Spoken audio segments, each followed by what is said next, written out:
공부 계획을 꽉 잡는 한 가지 방법이 있습니다.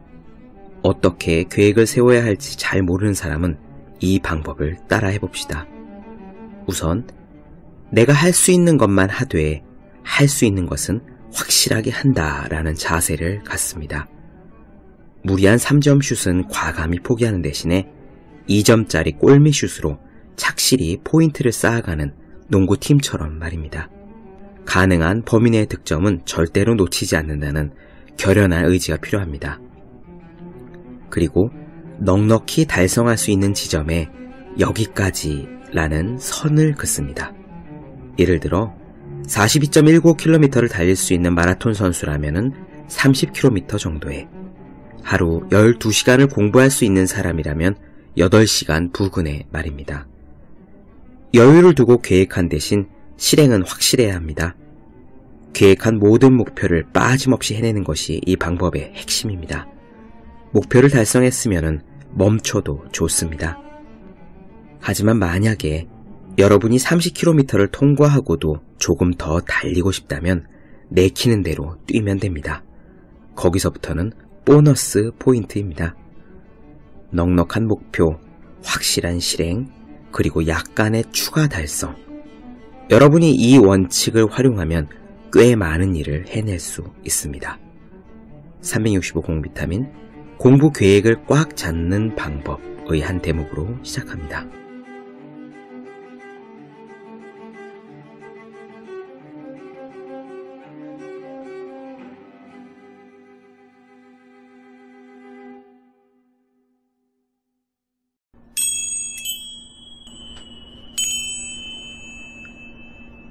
네, 안녕하세요. 본격 공부자극 팟캐스트 서울대는 어떻게 공부하는가 한지우입니다. 총균쇠는요, 전 세계적인 베스트셀러입니다. 서울대학교에서 수년째 학생들의 대출 목록 1위를 차지하기도 했다고 그렇게 알려져 있고요. 그 총균쇠의 저자, 세계적인 석학 제레드 다이아몬드 교수는요, 오랜 시간 동안 뉴기니에서 원시적인 수렵 채집인들, 그러니까 아주 오래전 옛날의 원시인들이 살듯 똑같이 과일을 따먹고 동물을 사냥해서 잡아먹고 그렇게 살고 있는 수렵 채집인들과 시간을 보내왔습니다. 최근에 제레드 다이아몬드 교수가 내놓은 책 나와 세계라는 글에서요, 그는 뉴기니에서 자기가 보냈던 어느 인상 깊었던 밤에 대해 이야기를 합니다. 사실 제레드 다이아몬드 교수의 전공은 조류학이었어요. 새를 관찰하는 학문, 조류학 말입니다. 그다지 널리 알려져 있지는 않은 이야기인데요. 워낙 제레드 다이아몬드 교수가 거시사라고 하죠. 큰 역사, 인류 전체 통사 같은 큰 역사 분야의 석학으로 세계적인 명성을 얻었기 때문일 텐데요. 아무튼 다이아몬드 교수는 조류들을 연구하기 위해서 뉴기니의 오지를 찾아가는 것으로 현지 연구의 첫 발을 떼어놓았었습니다. 오늘의 이야기는 다이아몬드 교수가 아직 신출내기 학자일 무렵, 그러니까 그가 미래는 항상 푸르고 창창하고 커다란 사고나 위험 따위는 자신과 아무 관계없을 거라고 생각하는 28살의 아주 새파란 젊은이일 때 있었던 에피소드입니다.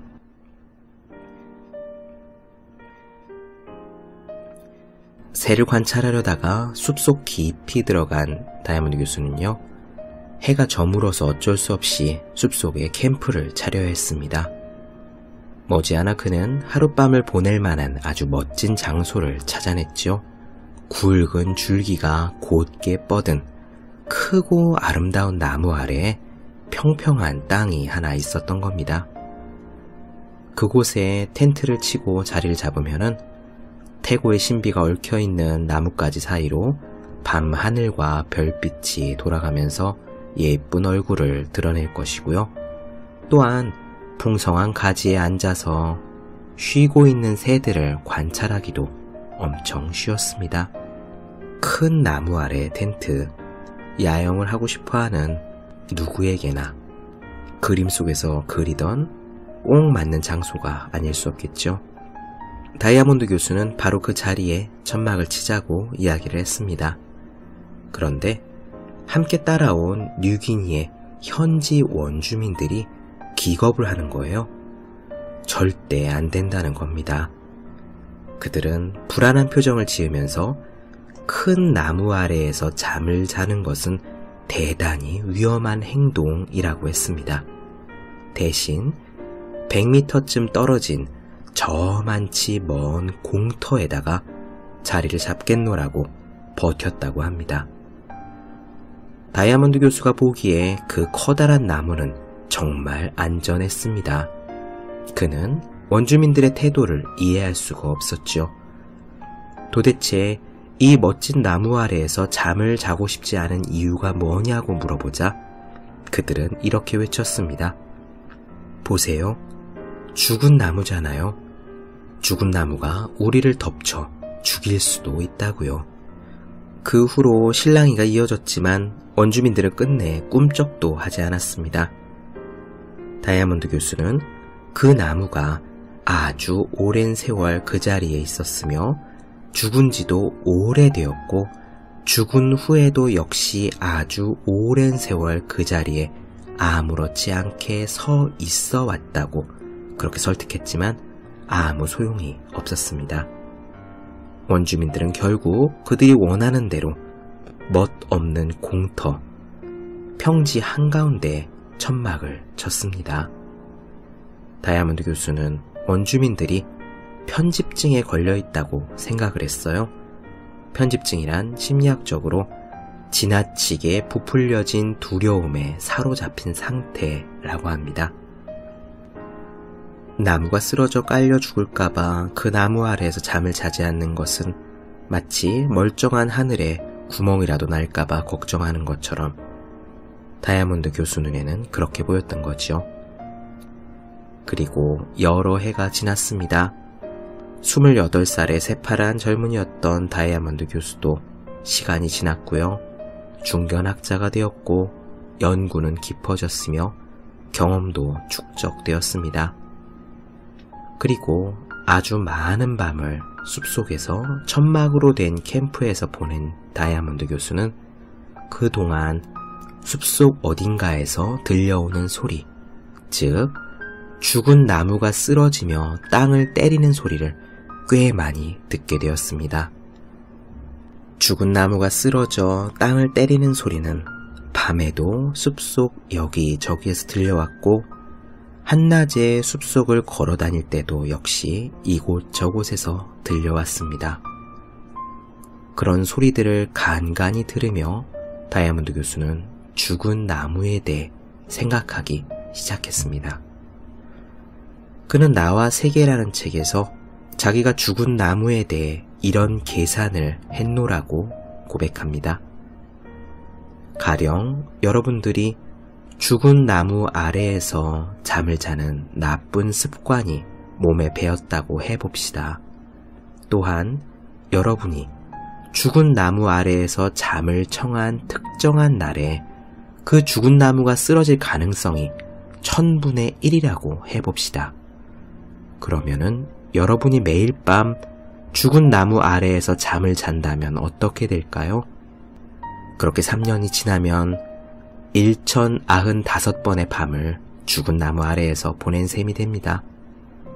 매일 밤 나무가 쓰러질 확률이 1000분의 1이라고 한다면 3년 후에 여러분은 싸늘한 시체로 변해 있을 수 있습니다.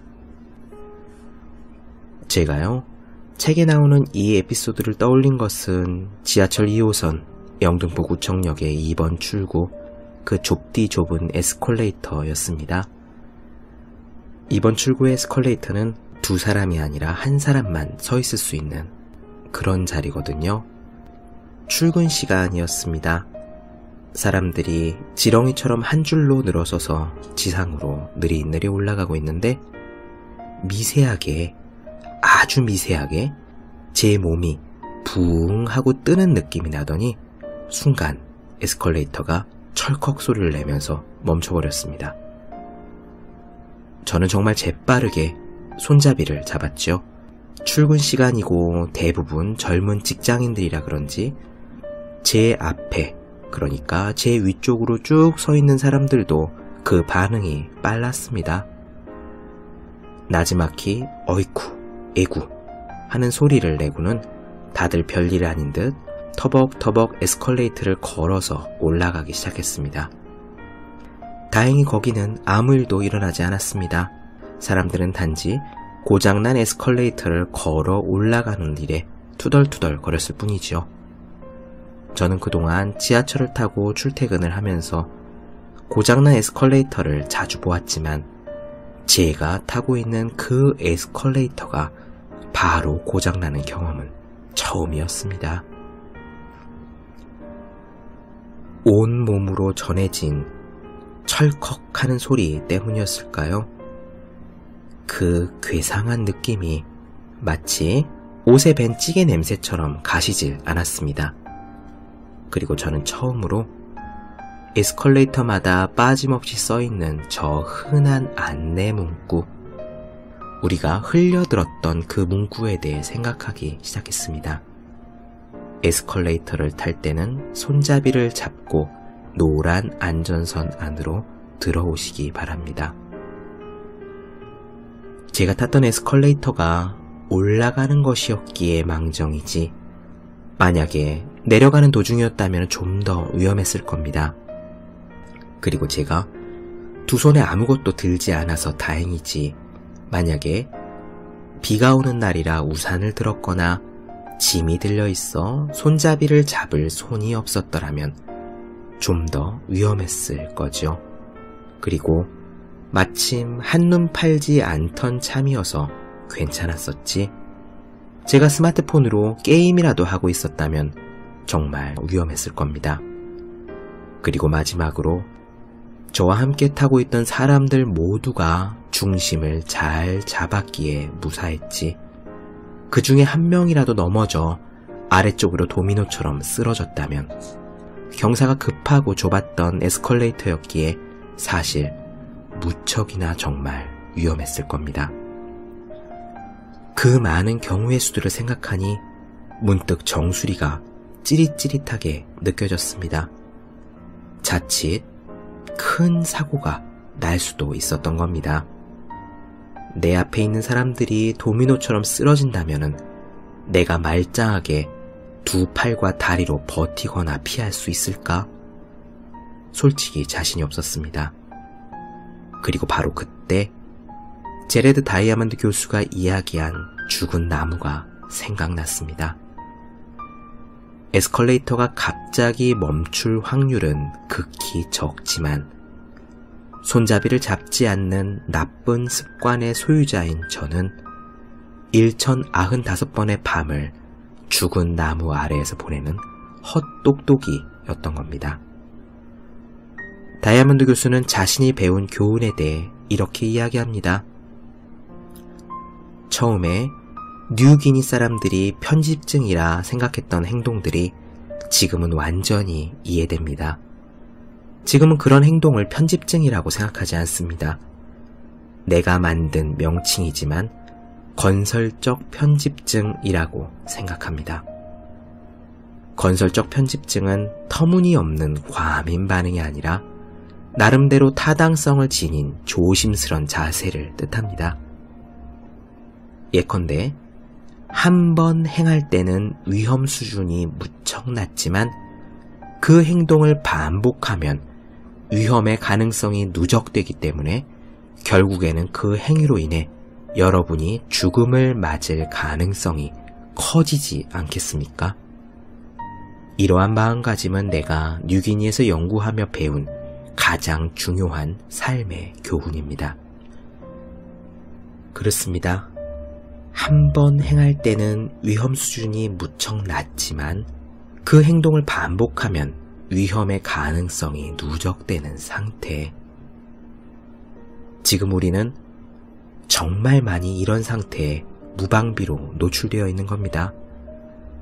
대형 사고만 터지면 인재다, 안전불감증이다 라고 떠드는 언론 보도에 데시벨 높은 시끄러운 목소리를 말하는 것이 아닙니다. 그렇게 멀리까지 갈 필요가 없습니다.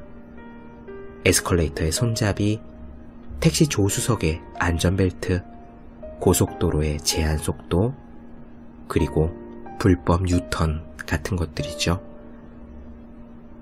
아니요, 그렇게 전형적인 위험들만 떠올리지 맙시다. 먹고 마시는 일상의 모든 일들이 균형과 조화를 벗어나는 순간 언젠가는 땅을 내려치는 죽은 나무가 되는 겁니다.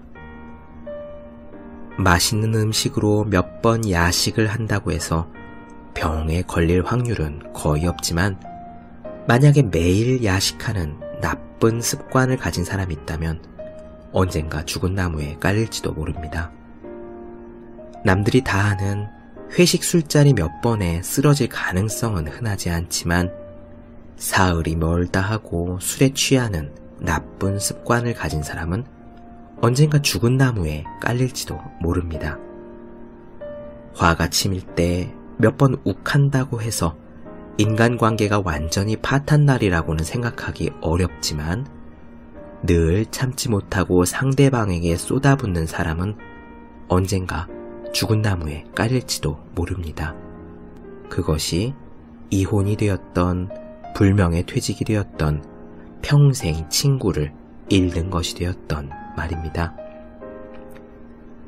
아무리 위험 수준이 낮은 일이라고 할지라도 그것을 습관으로 매번 행하는 사람에게는 확률이 낮다라는 주사위 노름은 아무런 의미가 없습니다. 자신의 습관을 고치지 않는 이상, 그래서 무수히 반복되는 시도 속에서 가능성이라는 것은 단지 시간의 문제일 뿐 현실로 실현된 것이나 다르지 않기 때문입니다. 물이 흥건한 미끄러운 욕실에 발을 딛고 들어갈 때, 매일 올라가던 사다리에 발을 올릴 때, 식탁에서 습관처럼 국에 넣을 소금병을 찾을 때, 우리는 숲속 어딘가에서 들려오는 죽은 나무가 쓰러지는 소리를 들을 필요가 있을 겁니다. 그렇습니다. 한 번 행할 때는 위험 수준이 무척 낮지만 그 행동을 반복하면 위험의 가능성이 누적되는 상태. 그런데요, 이런 이야기도 가능할 것 같습니다. 저 말을 정반대로 뒤집어 보죠. 좋은 일에다가 말입니다. 이렇게 읽어볼까요? 한 번 행할 때는 보상의 수준 혹은 성공의 수준이 무척 낮지만 그 행동을 반복함으로써 보상과 성공의 가능성이 누적되는 상태. 우리에게는 그런 상태도 있을 겁니다. 이를테면 주변 사람들에게 친절하게 응대하는 것이라든가, 만나는 사람마다 먼저 활짝 웃으며 인사하는 것이라든가, 내 주위의 사람들이 잘 되는 것을 진심으로 기뻐하고 좋은 일이 있을 때 마음에서 우러나온 박수와 응원을 보내는 것이라든가, 혹은 매일 귀찮더라도 빠뜨리지 않고 운동을 하는 것, 혹은 아주 짧은 시간 틈틈이 매일매일 시간을 내어 독서를 하는 것. 바로 이러한 행동들도 한 번 행할 때는 그 보상의 수준이 무척 낮지만 그 행동을 반복하면 행운과 보상과 성공의 가능성이 누적되는 그런 행동들인 거죠. 세계적인 심리학자 리처드 와이즈먼은요, 그가 행운학에 대해서 연구한 책 잭팟 심리학에서 이런 이야기를 했습니다. 행운은 결코 운이 아니다. 어떤 사람에게는 계속 행운이 따르고 어떤 사람들은 인생에서 결코 네잎클로버를 만나지 못하는데, 그것들이 순전히 운에 의한 것이 아니라 그들은 행운을 불러들이는 태도를 갖고 있기 때문이다 라고 분석했습니다. 그리고 그렇게 행운을 불러들이는 태도를 몇 가지 법칙으로 정리했는데요. 예를 들면 이런 겁니다. 행운이 따른 사람들은 느긋한 태도로 인생을 대할 줄 안다는 거, 새로운 경험을 즐기는 그러한 마음가짐을 갖고 있다는 거, 직감 앞에 예민한 귀를 갖고 있다는 거, 그리고 미래에 대해서 뜻밖의 행운, 즐거운 일이 있을 거라는 막연한 기대감을 가지고 적극적으로 임한다는 것. 그러한 작은 태도들이 행운이 가득한 사람들에게 실제로 행운을 불러다 주는 그런 역할을 한다라고 연구 결과를 내놓은 적이 있거든요. 이것도 역시 마찬가지입니다. 지금 말씀드린 이런 태도들은 한 번 행할 때는 보상의 수준, 성공의 수준이 무척 낮을지라도 계속 반복하여 행할 때는 그렇게 결국 보상과 성공 그리고 행운을 가져다 줄 가능성이 높아지는 것들이죠.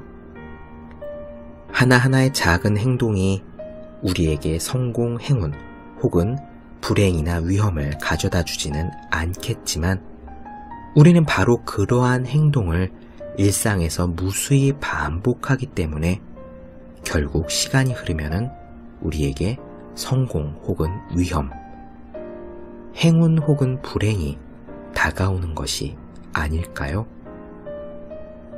결국 일상에서 중요한 것은 습관입니다. 자잘한 나쁜 습관을 갖고 있는 사람에게 죽은 나무가 쓰러질 확률 같은 것은 무의미한 것이고요.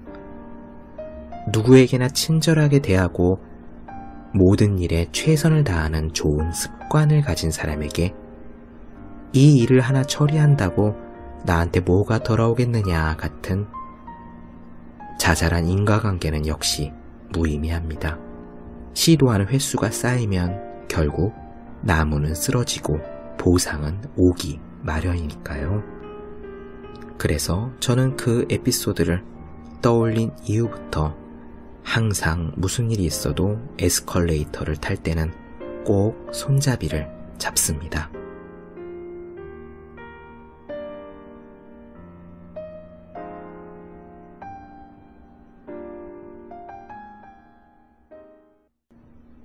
네, 본격 공부자극 팟캐스트 서울대는 어떻게 공부하는가? 오늘은 건설적 편집증 혹은 습관에 대한 이야기를 나눠드렸습니다. 여러분들도 여러분에게 행운을 불러오는 습관 혹은 여러분들을 위험에 빠뜨리는 습관이 어떤 것들이 있는지 한 번쯤 되새겨보셨으면 좋겠습니다. 더 많은 이야기가 궁금하신 분들, 질문사항 있으신 분들은 제 네이버 블로그 허생의 즐거운 편지를 찾아주시면 되겠습니다.